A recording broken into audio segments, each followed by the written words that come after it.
नमस्ते बच्चों, ऑनलाइन कक्षा में आप सभी का स्वागत है। आज हम अपनी हिंदी बाल भारती कक्षा पहली का पेज नंबर 73 निकालेंगे। 73 पेज पर आप लोग देख सकते हैं, यहाँ पर एक चित्र दिखाई पड़ रहा है। यह चित्र आप लोग ध्यानपूर्वक देखिए। यहाँ पर इस चित्र में हमें क्या दिखाई पड़ रहा है कि एक छोटा सा गाँव है और यहाँ पर एक पेड़ है। पेड़ पर काफ़ी बंदर हैं, जहाँ पर एक विक्रेता, ये जो सामान बेचने वाला है, एक विक्रेता आराम कर रहा है। कुछ हमें इस चित्र में इस प्रकार का दृश्य दिखाई पड़ रहा है बच्चों, लेकिन इस पर आधारित कहानी है जो मैं आप लोग को बताने जा रही हूँ। कहानी ऐसी है कि एक दिन एक विक्रेता गांव से गुजरते गुजरते वह बहुत थक गया था।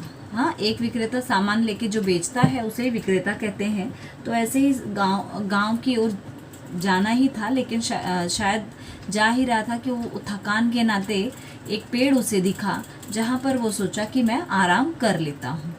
तो वह अपनी गाड़ी को यहाँ लगाकर ऐसे ही आराम करने लगता है। तब तक कुछ शरारती बंदर जो पेड़ पर रहते हैं उसे सोता देख वह उसका सारा सामान, कुछ ने चश्मे पहन लिए, कुछ ने टोपियाँ पहन ली, तो कुछ ने गेंद ले लिए, इस तरह से उथल पुथल मचा दी। अब बेचारा विक्रेता, वो तो सोया था, जब उसकी आंख खुली तो उसने देखा कि यह सारा सामान तो बंदरों ने पहना हुआ है। अब क्या करेगा? अब वह सोचता रह गया कि अब क्या किया जाए। तो उसने क्या किया, विक्रेता ने पत्थर उठाया ज़मीन पर से और बंदरों को मारना शुरू किया कि भाई मेरा सामान वापस करो। तो बंदरों ने भी क्या किया, पेड़ पर जो फल लगे थे ना, वो फल नोच नोच के तोड़ तोड़ के मारने लगे। मतलब विक्रेता के दिमाग में आया कि ये जो है मेरी नकल कर रहे हैं। तो विक्रेता ने भी क्या किया, जो खुद टोपी पहनी थी ना, उस टोपी को निकालकर नीचे फेंक दिया।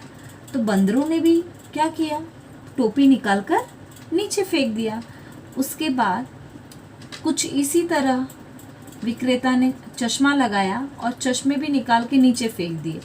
तो बंदरों ने भी विक्रेता की नकल करते करते सब सामान धीरे धीरे फेंकना शुरू कर दिया और इसी तरह विक्रेता ने अपने सारे सामानों को एकत्र किया और अपने ठेले पे लेके चलता बना। तो बच्चों, यह कहानी आप लोग को कैसी लगी? यहाँ पर जो शरारती बंदर थे उनसे निपटने के लिए विक्रेता ने क्या लगाया, अपनी बुद्धि का इस्तेमाल किया है कि नहीं, न कि शक्ति का इस्तेमाल करने पे क्या ये बंदर से निपट पाता? कभी नहीं। तो जहाँ बच्चों, कभी कभी हमें शक्ति की अपेक्षा बुद्धि का, युक्ति का इस्तेमाल करना चाहिए। हाँ, तो हमें इस कहानी से यही सीख मिलती है कि हमें शक्ति की अपेक्षा युक्ति का प्रयोग करना चाहिए। तो बच्चों, यहाँ पर यह जो पाठ दिखाई पड़ रहा है, अब इस पर आधारित हमारे लिए प्रश्न भी है। कितने बंदरों ने चश्मा पहना है? तो हमें यह देखकर ही बोलना है कि कितने बंदरों ने चश्मा पहना है। तो हम यहाँ पे बता सकते हैं 1, 2, है ना, दो बंदरों ने पहना है और यह भी शायद चश्मा पहना हुआ है। ठीक है, तो ऐसे 3 बंदर हमें दिखाई पड़ रहे हैं। जो भी हमें दिखाई पड़े हम लिख सकते हैं कि तीन बंदरों ने पहना है। बंदरों ने सिर पर क्या पहनी है बच्चों? बंदरों ने सिर पर टोपी पहनी है, टोपी। ठीक है, इस तरह एक शब्दों में उत्तर देना है। कितने बंदरों के हाथ में गेंद है? अब हमें बताना है कि कितने बंदरों के हाथ में गेंद है। गेंद किसने किसने लिया है? आप लोग देख सकते हैं किसी ने गेंद लिया है, खाली एक, केवल एक बंदर ने। तो हम लिख सकते हैं यहाँ पर 1। ठीक है, फूल कहाँ है? फूल हमें दिखाई पड़ रहे हैं, फूल पेड़ के पीछे। लिख देना यहाँ पे, पेड़ के पीछे। तो इस तरह से हमारे जो छोटे छोटे प्रश्न थे वो हल हो गए।